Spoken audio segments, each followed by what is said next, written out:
नमस्कार दोस्तों, आज का वीडियो हम मोटर व्हीकल्स रोड एक्सीडेंट के बारे में बनाएंगे। मगर उस संदर्भ में चर्चा करने से पूर्व सर्वप्रथम कुछ महत्वपूर्ण बातें। पहली बात कि रोड एक्सीडेंट के स्थान से भागना और कानून से भागना दो अलग अलग बातें हैं। आवश्यकतानुसार आप रोड एक्सीडेंट वाले स्थान से भाग सकते हैं, परंतु कानून से ना तो आप चाहकर भी भाग पाएंगे और ना ही कानून से भागने की कोशिश आपको करनी चाहिए, क्योंकि वो आपके लिए किसी भी प्रकार से लाभप्रद नहीं होगी। दूसरी बात, एक्सीडेंट किस प्रकार से हुआ अथवा किससे हुआ, इसके मुताबिक ही एक्सीडेंट के परिणाम होंगे तथा उसके मुताबिक ही आपकी बचाव की स्ट्रेटेजी बनेगी। तीसरी चीज़, किसी भी प्रकार का एक्सीडेंट हो, उसमें वाहन मालिक या वाहन चालक को तीन चीज़ें सर्वप्रथम सुनिश्चित कर लेनी चाहिए। पहली कि वाहन के डॉक्यूमेंट्स, खासकर वैलिड इंश्योरेंस उसमें है कि नहीं। दूसरा, चालक का वैलिड लाइसेंस, ड्राइविंग लाइसेंस। और तीसरा, चालक नशे की अवस्था में ना हो। यदि इन तीनों में से एक भी कमी हुई तो आपकी समस्या बढ़ जाएगी। इसलिए यदि इनमें से कोई भी चीज़ में कमी हो तो आपका रोड एक्सीडेंट की साइट से तुरंत हट जाना ही आपके लिए हितकर होगा। बाद में, मगर बहुत बाद में नहीं, जितना जल्दी हो सके इनमें से जो भी कमी हो उसे पूरा करके आप संबंधित पुलिस थाना में जाकर सरेंडर कर दें। अब हम बात करेंगे रोड एक्सीडेंट के प्रकार की, जिसके अनुसार आपका डिफेंस बनेगा। मान लीजिए इसमें 4 प्रकार बनते हैं। पहला कि आप अपना वाहन किसी पैदल चलते हुए व्यक्ति से टकरा दें। दूसरा, किसी वस्तु से टकरा दें। तीसरा, किसी ऐसे वाहन से टकरा दें जो आपके वाहन से बड़ा हो। और चौथा, किसी ऐसे वाहन से टकराएं जो कि आपके वाहन से छोटा हो। इन चारों का अब हम अलग अलग विश्लेषण करेंगे। पहला, पैदल चलते व्यक्ति को यदि आपके वाहन ने टक्कर मारी तो 3 बातें विशेष रूप पर होंगी। पहली कि हो सकता है चोट हल्की फुल्की आई हो, तो ऐसे में आप वहीं पर सेटलमेंट कर लें, जैसे भी उससे बातचीत करके। दूसरा, यदि चोट ज़्यादा लगी हो और उस व्यक्ति के साथ कोई व्यक्ति ना हो तो तुरंत एम्बुलेंस को फ़ोन करके बुलाएं और फ़ोन पर कहें कि कोई वाहन एक्सीडेंट हो गया है, कोई वाहन एक्सीडेंट कर गया है, और आप वहां से निकल लें, क्योंकि आम तौर पर एक्सीडेंट होते ही भीड़ जमा हो जाती है और मार पिटाई की भी स्थिति कई बार बन जाती है। इसलिए अपने आप को सेफ रखना बेहद आवश्यक है। वहां से निकलते ही देखें कि आपके पास वाहन का वैलिड इंश्योरेंस व अदर पेपर्स जो मैंने बताए वो हैं कि नहीं, ड्राइवर का वैलिड ड्राइविंग लाइसेंस है या नहीं, तथा ड्राइवर ने कोई नशा तो नहीं किया हुआ है। इनमें से जिस भी चीज़ में प्रॉब्लम हो उसको रिप्लेस करें तथा फिर संबंधित पुलिस थाना में जाकर स्वयं ही बयान देकर सरेंडर कर दें और अपनी जमानत करवा लें। जमानत करवाने के लिए आपको पहले से, यानी सरेंडर करने से पहले ही अपनी तैयारी कर लेनी चाहिए। उसके लिए एक तो आप एक वकील से बात करके रखें और 2 जमानती और एक लंबरदार की भी व्यवस्था करके रखें, ताकि आपके अंदर जाने के उपरांत जैसे ही आप सरेंडर करेंगे तो within 24 hours as per law police आपको किसी मैजिस्ट्रेट के सामने प्रोड्यूस करेगी और वहाँ पर आपको अपनी जमानत यानी बेल करवानी होगी। तीसरी स्थिति क्या बनती है कि यदि चोट कम लगी हो, अर्थात ज़्यादा सीरियस स्थिति ना हो, तो उस व्यक्ति के साथ उसका कोई साथी हो या स्थान ऐसा हो जहां लोग मौजूद हों जो उसे संभाल सकते हों, तो आपको उस स्थान से निकलकर आगे पुलिस थाना में सरेंडर करने की कार्रवाई को जरूरी एहतियात बरतते हुए अंजाम देना चाहिए। जरूरी एहतियात मैंने अभी आपको बताए कि आप अपनी व्यवस्था, अपने डॉक्यूमेंट्स वगैरह सभी चेक करके। दूसरे प्रकार का एक्सीडेंट ये कि अगर किसी वस्तु से आपकी गाड़ी टकरा गई हो तो शारीरिक क्षति मुख्यतया आपकी तरफ होगी, क्योंकि वो तो वस्तु है, उसका कोई नुकसान होगा नहीं।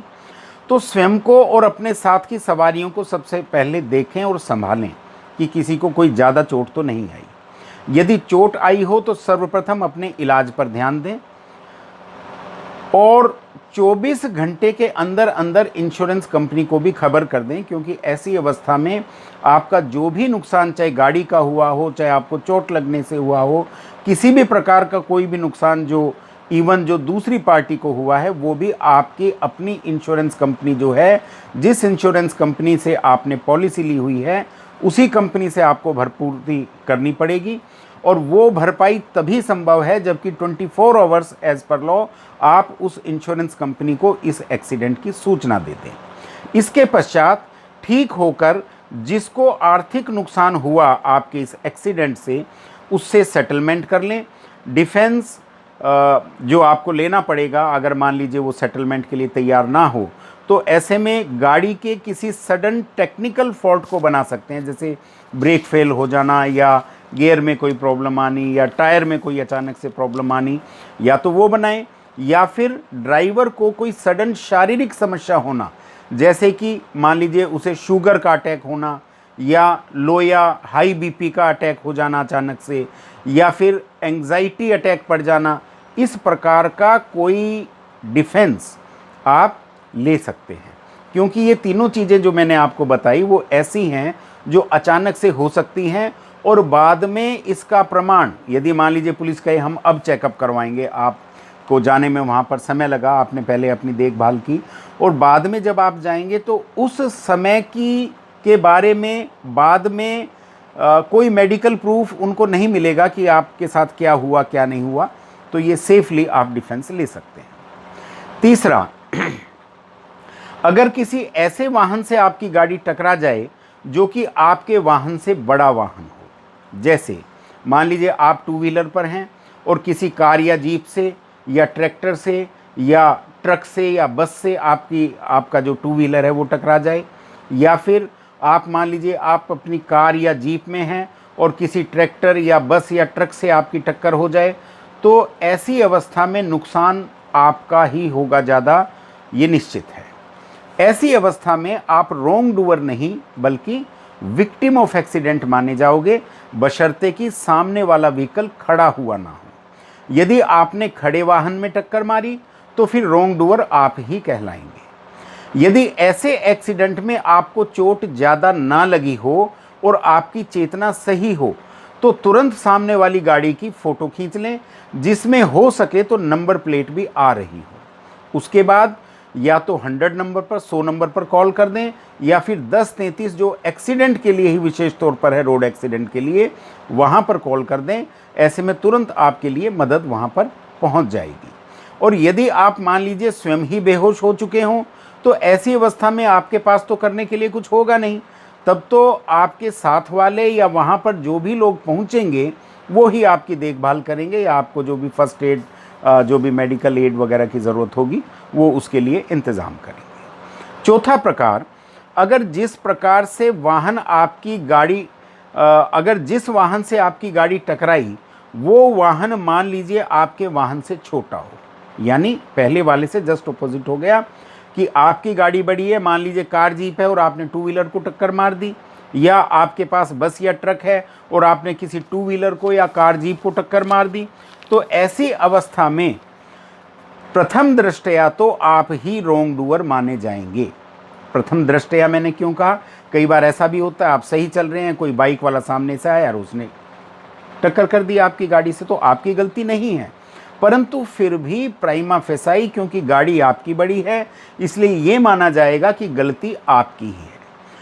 तो अगर मान लीजिए सामने वाले की भी गलती है तो उसे हम कहेंगे कंट्रीब्यूटरी नेग्लिजेंस, यानी ऐसी नेग्लिजेंस जिसका कंट्रीब्यूशन उस एक्सीडेंट के होने में है, और वो नेग्लिजेंस, वो लापरवाही सामने वाले व्हीकल के ड्राइवर की तरफ से की गई हो। यदि ऐसा हो तो आप कोशिश करें कि उस चीज़ का कोई सबूत, मान लीजिए कोई छोटा वीडियो बना लें या कोई फ़ोटो खींच लें, तो ऐसा कोई ना कोई सबूत आप उसका ले लें, वो आपको आगे अपना डिफेंस बनाने में आपके लिए लाभप्रद रहेगा। यदि मान लीजिए परंतु ऐसा करने से ज़्यादा समय ना लगाएं। ऐसा जो आपको सबूत जो लेना है उसमें ज़्यादा समय ना लगाएं, क्योंकि अगर मान लीजिए जगह सुनसान हो तो आपको सामने वाली गाड़ी के ड्राइवर व सवारियों को भी संभालना पड़ सकता है। हो सकता है उनको चोट ज़्यादा आई हो, और यदि कोई मर गया संभाल की कमी की वजह से तो समस्या आपके लिए बढ़ सकती है। तो इसलिए उनको तुरंत संभालें। और यदि आप अकेले हों और सामने वाली गाड़ी में कई लोग हों, आपको मतलब देखने से लग जाए कि भी कई लोग हों, तो ऐसी अवस्था में आप वहाँ से एक बार तो निकल लें और स्वयं को सुरक्षित कर लें, और फिर 1033 पर कॉल करके उनके लिए हेल्प मंगवा दें। तत्पश्चात स्वयं को और गाड़ी के कागजात को संभालें। कोई कमी कहीं हो तो देख लें कि कैसे उसे पूरा करना है, और फिर पहले गाड़ी मालिक को कॉल करें अथवा किसी वकील साथी को कॉल करें तथा उसके सुझावों के अनुसार आगे की कार्यवाही करें। वाहन के डॉक्यूमेंट्स जो आवश्यक हैं वो आमतौर पर आरसी, इंश्योरेंस और परमिट, जहां पर लागू हो वहां परमिट, फिटनेस और पोल्यूशन, ये 5 कागजात ज़रूरी हैं।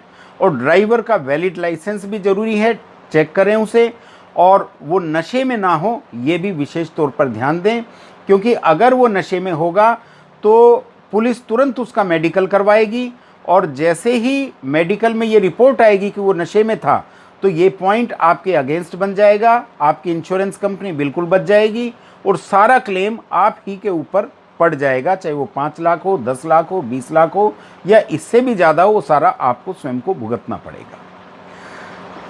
अंत में एक महत्वपूर्ण वार्निंग कि गाड़ी के कागज यानी डॉक्यूमेंट्स यदि पूरे ना हों तो गाड़ी रोड पर बिल्कुल ना लेकर जाएं। भले ही कुछ आर्थिक नुकसान आपको वहन करना पड़े, परंतु गाड़ी को ऐसी अवस्था में रोड पर बिल्कुल भी ना लेकर जाएं। दूसरा, अपनी गाड़ी किसी भी ऐसे व्यक्ति को चलाने हेतु ना दें जिसके पास उस गाड़ी को चलाने के लिए वैलिड लाइसेंस ना हो। तीसरा, नशा किए हुए ड्राइवर को गाड़ी बिल्कुल भी ना चलाने दें, भले ही उसके पास वैलिड लाइसेंस भी हो। तो इन 3 बातों का विशेष तौर पर ध्यान रखें, सावधान रहें, सुरक्षित रहें। वीडियो पसंद आया हो तो लाइक तथा शेयर कर दें। ऐसे ही लाभप्रद वीडियो और देखना चाहें तो चैनल को सब्सक्राइब कर दें, और मुझसे किसी प्रकार की कोई हेल्प या गाइडेंस की आवश्यकता हो तो मुझे व्हाट्सएप मैसेज करें, वॉइस कॉल बिल्कुल भी ना करें। धन्यवाद।